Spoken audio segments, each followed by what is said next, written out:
శాఖ మంత్రి గారికి సంబంధిత అధికారులకు నేను ఆదేశాలు ఇస్తున్నా.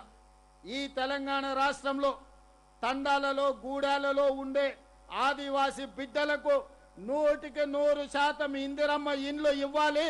ప్రత్యేకమైన కార్యక్రమం పెట్టుకొని స్పెషల్ డ్రైవ్ ద్వారా ఈనాడు ఇన్ఛార్జ్ మంత్రివర్యులు జూపల్లి కృష్ణారావు గారికి నేను సూచన చేస్తున్నా. ఈ ఆదిలాబాదు మొత్తం ఉమ్మడి జిల్లాలో 10 శాసనసభ నియోజకవర్గాలకు సంబంధించిన యువ శాసనసభ్యులు ఉన్నారు. వాళ్ళు ఏ పార్టీ అయినా పర్వాలేదు, పార్టీలు చూడకండి. లేకపోతే వాళ్ళు ఎవరితో ఉంటున్నారో చూడకండి. నా సూచన ఒక్కటే, ఇక్కడున్న వేదిక మీద ఉన్న ఇతర పార్టీల శాసనసభ్యులకు కూడా నా సూచన ఒక్కటే, మీ నియోజకవర్గాలలో ఏ గూడెంలో కూడా పేదోడు గుడిసెల ఉండొద్దు. గుడిసెల లేని ఆదిలాబాదు జిల్లాను నేను చూడదలుచుకున్నా. పార్టీలకు అతీతంగా నేను శాసనసభ్యులకు సూచన చేస్తున్నా. ఎన్నికలు వచ్చినప్పుడు ఎన్నికల్లో కొట్లాడుకుందాం. ఎవరిని గెలిపిస్తారో ఎవరిని ఓడిస్తారో ప్రజలే న్యాయ నిర్ణేతలుగా నిర్ణయం తీసుకుంటారు.